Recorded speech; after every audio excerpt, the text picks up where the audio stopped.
Hello Bloomies! For today's video, ang gagawin natin ay tulips na nasa pot.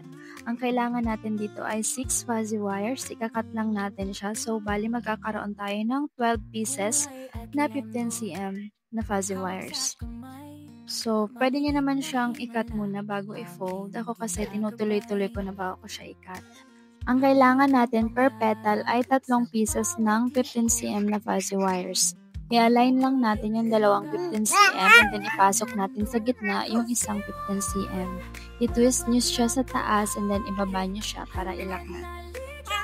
Kunin nyo lang yung pinakamahabang part ng fuzzy wire sa baba. Yun yung iikot nyo para ilak yung petals natin. So, gawin nyo lang yan sa lahat ng natitirang petals. Same process lang. Same process lang to sa ginawa kong tulips, yung tutorial ko ng tulips. Ang kaibahan lang mas maliit to kaysa doon.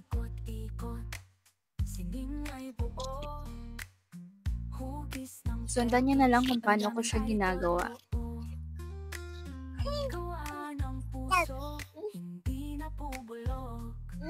Bulaklak na laging sariwa sa loob. Pag okay na yung petals natin, i-bend na natin siya. Kuha ulit kayo dyan ng ballpen. So, sa ballpen ko siya binend. Ayan, ganyan lang ako mag-bend ng petals ng tulips. Ganyan lang.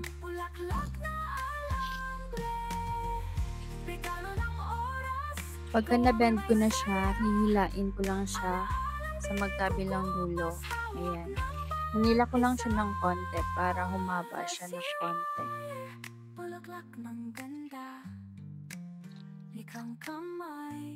And then, putulin nyo na lang yung excess wire dyan sa loob.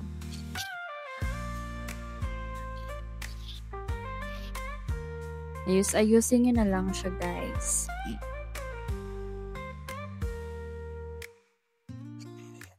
So, i-glue na natin siya.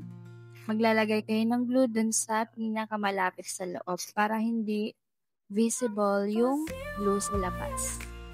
Mas maganda kasi tingnan kapag malinis yung gawa natin. So, ayan. Dun kayo maglagay ng glue sa pinakamalapit sa loob. Tinatansya-tansya ko lang siya dyan.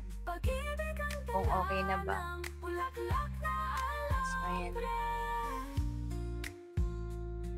So, ang next natin gagawin ay yung stem ng ating tulips. So, yung isang fuzzy wires is i-twist nyo lang siya ng ganyan. I-fold nyo muna siya and then i-twist nyo ng ganyan. Ano ba yun? Nakakabulol naman yun. So, ganyan lang yung pag-twist niya.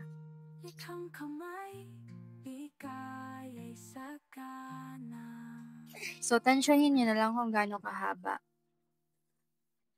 And ilalagay na natin siya sa ating petals.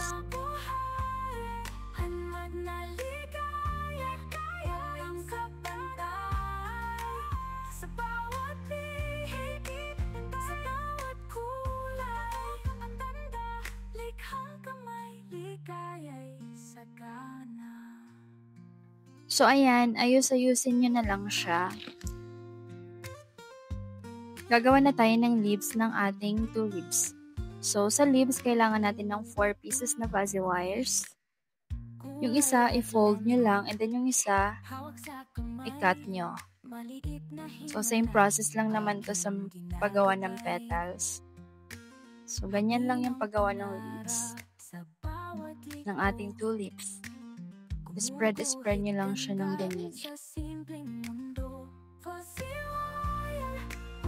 Na buhay, hanmad na ligaya, walang kapantay. Sa bawat bihik, sa bawat kulay, pag-ibig ang dala ng bulaklak na alambre.